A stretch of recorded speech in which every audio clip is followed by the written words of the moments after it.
Our story begins with Ghoul, a woman living in her brother's apartment alongside his kids. She spends most of her time out on the streets with them, often causing minor trouble in the neighborhood. But when dusk approaches and she knows her brother is about to return home from work, she rushes back. One evening, however, her brother catches her outside and confronts her angrily. He's upset that his kids are picking up her habits and mimicking her behavior. During their argument, he tells her to move out. Ghoul snaps back, demanding payment for all the years she spent helping him with his children. She quickly does the math and claims he owes her $170 million. Surprisingly, he hands her his bank card, casually mentioning that the withdrawal limit is $200 million and giving her the password, his daughter's birthday. The following day, Ghoul visits a local property broker, hoping to find a place nearby to rent for a short time, assuming that her brother will eventually come begging for her to return. But the broker tells her there's only one available unit, and it's far from her current neighborhood. Still, she insists on something close, even if it's a dump, because she's certain she won't be staying long. Eventually, a nearby place is found, and she heads there, dragging her suitcase behind her with a sense of excitement. The first person she encounters is the building's guard, who is visibly shocked to hear she's moving into the green building. When she cheerfully greets him with "Happy Month," he scoffs at her optimism, warning her that the place isn't fit for humans. But she brushes it off and says she already knows everything. It's still a place to live. After checking the apartment, Ghoul begins moving in, but her first night is far from peaceful. At exactly 4 a.m., she hears loud banging noises from the apartment above. Frustrated, she heads upstairs to confront whoever is making the noise. No one responds when she knocks, but just as she turns to leave, she's startled by the sight of a woman holding a knife. Screaming, Ghoul flees in terror and wakes the guard, begging him to call the police. Instead, he glances at the time and dismisses her fears, saying, "Didn't I already tell you this place isn't meant for people?" Determined to get answers, Ghoul brings in a friend who works for the police to investigate. When they arrive, they're greeted by the same knife-wielding woman. But now she's all smiles, offering them tea and acting completely normal. Confused, Ghoul starts to doubt her own memory. Later, while speaking with a neighbor named In who knows everything about the building, she learns the banging noise has been happening every single day at exactly the same time for 6 months. Everyone hears it, transmitted through the metal rods in the building. The construction company has refused to accept responsibility, claiming there's no structural fault, and despite several attempts, the culprit has never been caught. They simply vanish. Later, Ghoul joins a resident meeting where they debate a complete building reconstruction, but no one agrees. Doing so would require leaving the building for an entire year, and paying extra on top of what they've already spent to buy their apartments. As Ghoul and her friend Cha are walking home from the meeting, they spot someone on the roof, preparing to jump. Ghoul races up and pleads with a man not to jump. He's convinced that they'll never catch the culprit unless he confesses himself. She stalls him, asking questions to distract him. His name is Hung, and he's 36, coincidentally the same age as Ghoul. She jokingly warns him that even if he dies, she'll make sure the blame falls on him. Hung insists he's not the one responsible. Eventually, she persuades him to wait one more week. If they don't catch the culprit by then, he can do as he pleases. Hung reveals that a fortune teller once told him he'd lose his job and go bankrupt. He was desperate and bought a red amulet from the priestess for $200,000. When his situation got worse, he decided to die with dignity. Ghoul criticizes the fortune teller, but Cha defends her, claiming she's helped many people. Ghoul decides to see this priestess herself, but when she visits, she's shocked to find a man in heavy makeup playing the role. She pretends to be convinced while mentally calculating how much money he must be making. She concludes it's at least 5 years' worth of her own salary. Accusing him of making the banging noises to draw in clients, he denies it. He argues that if he really was the culprit, he'd be sabotaging himself, since the noise would drive people away and ruin his business. Just as she leaves, Ghoul receives a phone call informing her that her brother's kids are alone at the bus station. She rushes over to find them trying to follow their dad because they had missed her. When their father arrives, he blames Ghoul for putting them in danger. She tries to explain that she's been occupied investigating the source of the noise. She could have left already, she says, but she's not someone who runs away from problems. When she returns home, she notices a red mark on her door. Alarmed, she searches the apartment and finds a high school girl hiding inside. Thinking she's a thief, Ghoul scolds her, makes her fold laundry, and orders her to clean the door. But the girl claims she didn't write anything and has no idea who did. Ghoul runs to the guard and demands to check the CCTV, but he says the cameras are broken and that the tenants don't pay enough to fix them. Later, Ghoul waits outside the priestess's place. When the fortune teller returns, he hands her a list of 4 apartment numbers, residents who've never come to him for help. He reasons that the culprit must be among them. Ghoul shows the list to Cha to see if she recognizes any of them. The first person has already moved out. The second is an elderly man who works during the day and sleeps early. The third is just a harmless woman. But when Ghoul asks about the fourth person, Cha hesitates, saying the man is strange. He's unmarried, yet owns a lot of women's clothing. The banging began right after he moved in. Suspicious, they decide to check him out. But when they finally investigate the fourth man, they learn he's actually a content creator. The women's clothes belong to his props for various videos. He's not suspicious at all, and instead of being offended, he offers to help in their investigation. He's been monitoring sound levels in the building and confirms that the loudest noise is consistently coming from floors 2 through 7, especially in apartments 1 through 4. With this, the group decides to take a systematic approach. They divide the building among themselves, with each member taking one floor and recording noise data from 4 apartments 3 times per unit. Later, they'll compare the readings to narrow down the origin. There's a hiccup, though. The high school girl points out there are only 5 of them, but 6 floors to cover. Ghoul confidently says the fortune teller will assist them too. The guard is skeptical and raises a valid concern. What if the culprit is one of them? Ghoul says that's exactly why this plan will work. If the culprit is part of the team, there will be no banging that night, proving someone in the group is responsible. Suddenly, Ghoul spots her niece Mong arriving alone and is thrilled to see her. She takes her upstairs and calls her brother, letting him know Mong is with her and will spend the day. Once the sound investigation begins, things start to fall apart. Cha's phone dies. The priest spills food over the tracking sheet. The high school girl forgets to check one of the apartments. In the end, the only one who gathers usable data is Hung, the man who nearly jumped. His recordings show that the third floor has the highest decibel level, pinpointing the likely culprit. They alert the police, who break into the suspected apartment. Inside, they discover cracked tiles hidden under a rug and find the woman living there had been banging on the floor every night for 6 months, for reasons still unclear.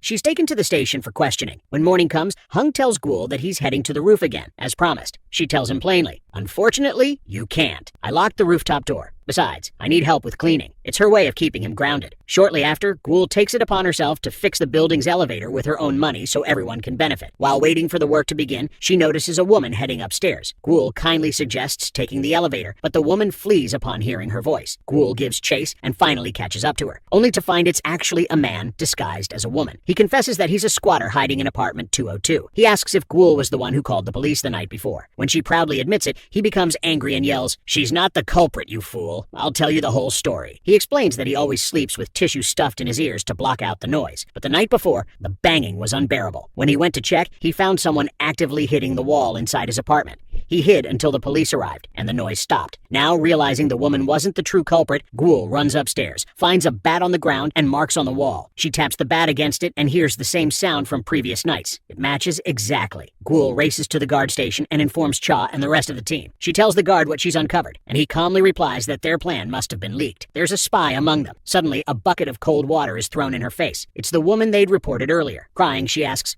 "Why me? Just because I have no family? My husband is dead. You did this to me for nothing." She insists the damaged floor was due to her deceased dog and swears she's not crazy enough to dig through concrete. At that moment, Ghoul's brother arrives to collect his daughter. He takes in the chaos and tells Ghoul to pack her bags. "You're dragging people into even bigger messes," he says. But Ghoul stands firm and tells him to just take his daughter and go. That's when something in him snaps. He breaks down, crying, and asks, "Where's my daughter?" Time seems to freeze as Ghoul is hit with a devastating memory. She flashes back to the day little Mong went to preschool for the first time. Ghoul had promised to pick her up in 5 hours so they could spend the day together. The bus came and took all the kids to school. But Mong never left the bus. She remained locked inside, trying in vain to open a window. No one noticed until the bus was opened later that day, and she was already gone. Since then, Ghoul has been trapped in denial, her trauma so deep that Mong continued to live on only in her imagination. Soon after this emotional collapse, Ghoul begins packing her things to leave. The imaginary Mong keeps speaking to her, saying she has a plan to catch the real culprit. Ghoul waits outside for the guard to collect the money for the elevator repair, but when he takes too long, she hands the money over to Cha instead and bids her goodbye. As she leaves, one of the neighbors thanks her, saying it's the first time in 6 months he's been able to sleep peacefully. All thanks to her. That comment stops Ghoul in her tracks. A realization begins to form. She starts connecting the dots. Could the guard be involved in all this? She digs deeper. A neighbor tells her the guard was hired after the noise started. He always wears earplugs and sleeps through everything. That's when everything clicks. Ghoul suspects he's been covering for the real culprit and might even be working with the demolition company trying to scare tenants out. The same company pushing for the building's reconstruction. She retrieves the resident records and compares them against their group. Eventually, all signs point to Hungary. She goes to his apartment, pretending she's only there to say goodbye and give him her number. He speaks through the door, saying he doesn't want to see anyone, that his phone is broken. She speaks plainly. "I know it's you. Just admit it so I can help." Hung opens the door. His face is bruised. "You're right," he says, "but I never want to see you again. You're the reason I've become like this. If you hadn't tried to be a hero, I'd be dead and at peace by now." Ghoul quietly walks away. On her way out, she finds the elevator broken once again. She storms into the control room and sees the wires have been cut. Furious, she drags the guard into the supply room and throws a wire cutter and some paint in front of him. "I saw you with this. What are you doing with it?" The guard smirks and denies everything, but Ghoul is done with subtlety. She accuses him outright. "The demolition company sent you. How much did they pay you to destroy this place?" Before she can finish, the guard strikes her on the head, knocking her out cold. He drags her limp body into the water tank room, planning to contaminate the entire building's water supply with her corpse, killing 2 birds with 1 stone. Not only would this force the tenants to move out, but it would also eliminate the only person standing in the way of his employer's plan. Meanwhile, Ghoul's brother, back at her apartment, is scrolling through her computer. He finds a collection of videos she recorded. One catches his attention, a newly uploaded clip featuring a conversation between Ghoul and an unknown man. We now rewind to an hour earlier, before the confrontation. Ghoul had just come down from the rooftop when she ran into Hung. He broke down in tears and confessed everything. He told her how it had all begun. He was physically abused almost every night, crying out for help that never came. Then one day, the people who had beaten him threatened to kill him unless he agreed to create a disturbance so extreme that it would drive the other residents away. It all started when he fell for a scam investment and lost everything. Desperate and drowning in debt, he took the only offer that could keep him alive. He promised to make things right this time. He even helped rally the rest of the group and came clean, admitting that he had been the one behind the banging. They quickly came up with a plan. Ghoul would distract the guard and lure him away from his room, while the others would sneak inside to search for evidence linking him to the demolition company. However, their efforts hit a snag. Ghoul's brother, having seen the video confession, arrives and warns them. Any evidence obtained illegally will be thrown out in court. Still, Hung insists on going through with it. We have to do something. We can't just let him get away with this. While all this unfolds, Ghoul is tied up inside the storage room, half-conscious and hallucinating. In her delusion, she sees Mong playing beside her as if nothing is wrong. The child's imaginary presence comforts her, until her brother breaks through the door and rescues her. This time, he doesn't yell or blame her. He gently tells her it wasn't her fault. No one can blame you for what happened. Outside, the group waits for the guard. When he shows up, they rush him, but he quickly overpowers them. Amid the struggle, they manage to snatch the key to the safe from his pocket. Hung shouts to the high school girl to toss him the key. She does, and he leaps into the air to catch it, but the key slips through his fingers and falls into a nearby drain, seemingly ruining their last chance. Despite the failure, Ghoul and her brother push forward. They break into the safe using tools and retrieve all the documents inside. These records contain everything: proof of the guard's connection to the demolition company and evidence of his sabotage. But before they can act, the guard lunges at Ghoul again, trying to snatch the documents. She runs through the streets with the files in hand, dodging him at every turn. Finally, she bursts into the police station and hands everything over to her officer friend, placing the fate of the building and the residents into the hands of justice.